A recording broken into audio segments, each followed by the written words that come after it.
Pulp Secret is brought to you by Zunard's new graphic novel, The Lost Ones.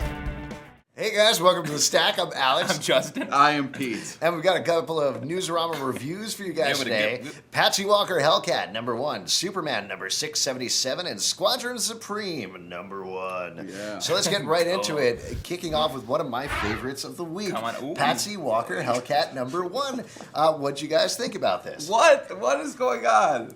Why are we talking about this? Yes, there was, hey, we're setting up the initiative. Great. I'm glad we're finally talking about that. But Hellcat is a tough, whatever, yay, I'm trying on dresses. What? A lot of people need to try on new clothes. It's a very real thing. Yeah. No, it's about real stuff that real people deal with. Actually, the thing that I love about this book, beyond the art being gorgeous, I think. Art is gorgeous. Oh, man. Or the do art you is think so she's fantastic. gorgeous? What are you She is talking gorgeous inside the art. The art is great. I also think, what is it, Catherine Immonen? Yeah. Her writing, it's like it's taking place on another planet, and I say that in a really good way. It feels like I'm reading a story that's just in progress, and I'm like, oh, here's some things that are happening.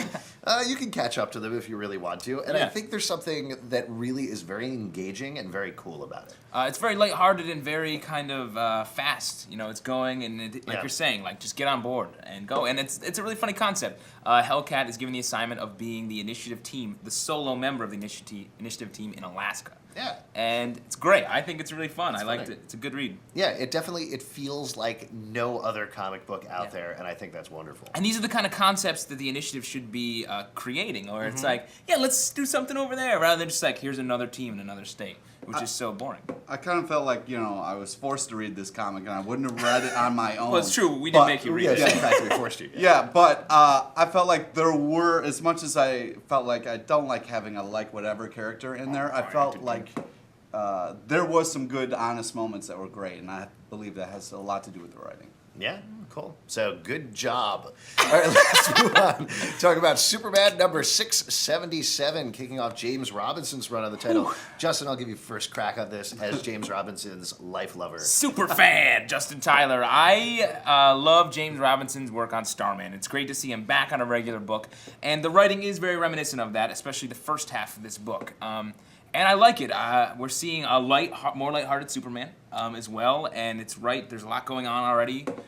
You see, Crypto is back, which is nice. Crypto's that was hilarious. The fact that Superman's in space, throwing frisbee with his dog it's hilarious. That was very funny. Yeah. I felt like all the other stuff. It's like, oh, poor Green Lantern. He has it tough. He has no ladies.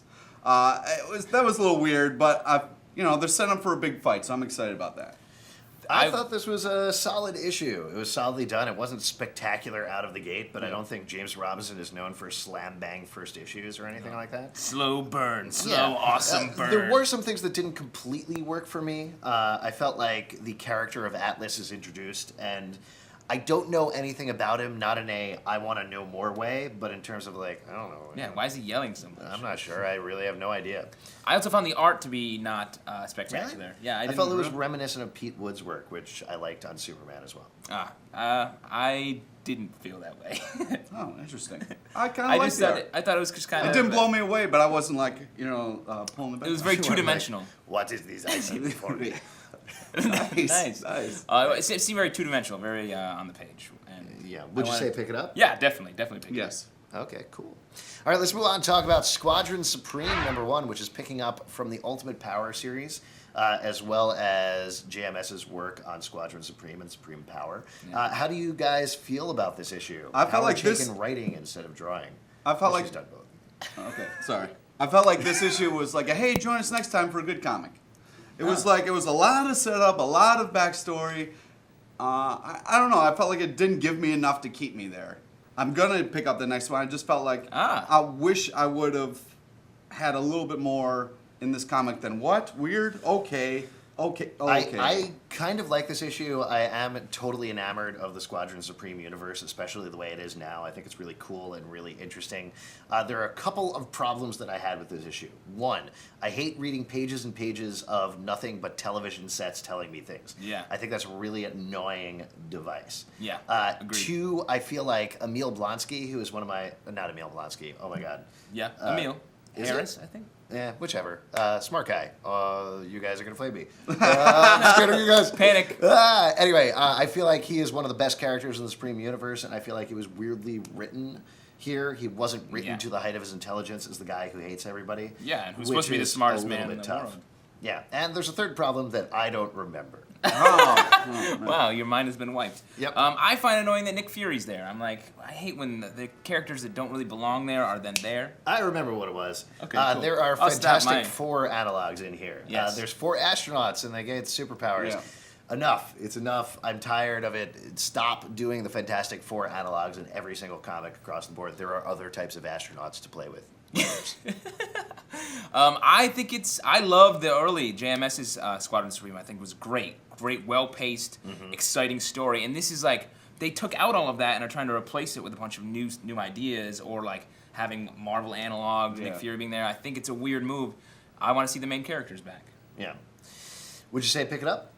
I'm gonna say don't. I'm gonna say do not pick it up. Yeah, I'll say wait for the next one. Maybe it'll be better. Still pick up the next one.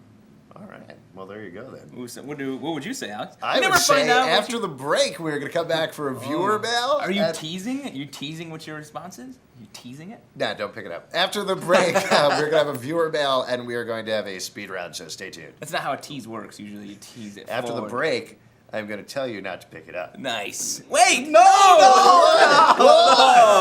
Alex, you got it wrong. Terrible tease. We'll figure it out. Gary Panter, artist, cartoonist, old dude. I'm here in my room in Brooklyn working on the Lost Ones comic for Zoom. It's a pretty simple story. Time is not destroyed, just new worlds are created anytime someone time travels, so these infinite worlds are created. They just have to find their way back.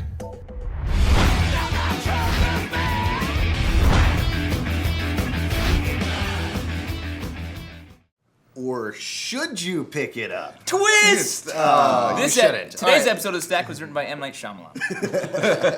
And then we threw one around Pete, and he died. Pete, speed round. Yes, pilot season Alibi. Really cool thing by Top Cow Comics.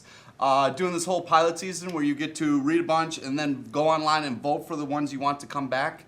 So far, every one that they've come out with has been really solid. This one is no exception. The art is fantastic. The writing is great. You don't know what's going on, but you're into it. Check it out. Ultimate Spider-Man, number 123. This is actually recounting events that happened in the Ultimate Spider-Man video game, which is really kind of weird to read. It's a solid, interesting issue, but they treat it as if it is flashbacks. If you've been reading the series, you would have no idea. Huh, that's super weird. Iron Fist number 16, ending the great run of Ed Brubaker and Matt Fraction. This issue written by Matt Fraction on his own. Fantastic. Broke my heart to see it go. I hope they can carry it on. Great last couple pages, setting up a bunch of stuff that I hope they capitalize on. Cool. No Hero number 0 from Warren Ellis. Yes, it right. You gotta hit that though. No Hero number This 0. is another Alex Zalbin. postmodern look at superheroes. I thought this was really solidly and well done. I believe it's $1 or something like that, Yep. so why not pick it up? What a deal. It's exactly like Black Summer, that's why. Fire and Brimstone Slam! number 1. That's a slam. No This hero. is a very funny, very light little comic. If you're like, hey, there's a lot of serious stuff, I just want something funny and light. Fire and Brimstone's very good. JT Cool. Sizzle out. Let's move on with the viewer mail. Matt wrote into tips@pulpsuper.com. May 6th, 2011, the Captain America movie is coming out, and there's a lot of people saying who they would and wouldn't like to see play Cap. Who would you guys like to or wouldn't like to play Captain America? Wait, is Matt the movie guy from the commercials? The guy that's like, coming up in the future. Oh, yeah. That's In right. a world. Totally. No. Nicolas Cage, don't go anywhere near this movie. Please, for the love of God. He's gonna try. I know to he beat it. is. Oh, He'll be like, let's do this. if I name my kid Captain America, can I be in this movie? So no, I feel like I would like to see Daniel Craig personally, just because I feel like he's a good actor, and I would buy him as Captain America. I don't buy him as a good-hearted person who has our best interests. Oh, really? You mean the actor himself? Yeah. Do I you just feel don't like trust him. One time I was hanging out with him at a club and he stole $20 from me. Wow, that sucks. Well, I let him borrow $20. Well, And then I he haven't did. got it back. Well, This he's is had more. some I hard feel like times. there's more to this story. Yeah, I know, Alex. Take us into your world. I said, here's a gift, and then he left. don't give it back. And he to didn't me. give it back. Well, Wow, yeah, that's what a where gifts jerk. don't get returned. I thought, this has actually been tough. I've been thinking about this for a while, and I haven't necessarily come up with a good answer. I know they've been talking about people like Matthew McConaughey, who feels totally wrong for the part. Boo! Also somebody like Paul Walker or somebody like that. Paul who's- Reiser? Yeah, Paul Reiser. Well, I'm mad about that casting, I'll tell you. Titan from American Gladiators has been mentioned, who actually I think would totally work, except for the fact that he is too big. I sort of picture Steve Rogers as a very muscly guy, but not like crazy muscly. I have that problem. That's why I took myself out of the running. Oh, right. Because you're too muscly. So I can't play Captain America. Yeah, but I do think what I do like about Titan, I know this sounds ridiculous. You know too much about Titan. Yeah, this is crazy. Well, he seems like a very good-hearted person, which I think is actually even more important than the physicality. Here's the It thing, though. seems very cheesy and A lot over of the top. people. He's already wearing Captain stars America. and stripes. He's already wearing Yeah, stars. there you go. A lot of people in movies do something called acting, where they can maybe act more like they're a big. Yeah, that's why I think they should bring back Brian Bosworth, the Boz, for this. That's right. Yeah, the bots. Captain America. I don't know who Do you're you have talking any about. reasonable ideas? I think, especially given the way Marvel is spending money on these movies, they're going to need to cast an unknown, and that's what I would like them to do. I think that would be cool. I agree. And what they should do is have him be like a skinny guy, and then shoots half the movie, Oh, and then make him yeah! work out, That and then would be in the No, second half. then they should And get they could be- DJ Qualls. DJ Yeah. Qualls should play Captain America. That's our choice, guys. What do you guys think? Who should play Captain America? Also, if you have a question, you can call us at 888-841-7549 or write into tips@pulpsecret.com. You can upload your video responses on YouTube or comment right here below. And if you're ever in New York City, come visit us every Tuesday night at 8 p.m. at... Comic Book Club at the Pit. Come on There's down! a wholehearted. Yeah, you freaked me out It's with our that live pause, show. I All tell the you. details are on pulpsecret.com. We'll see you guys next time. This Yeah. episode was unbreakable.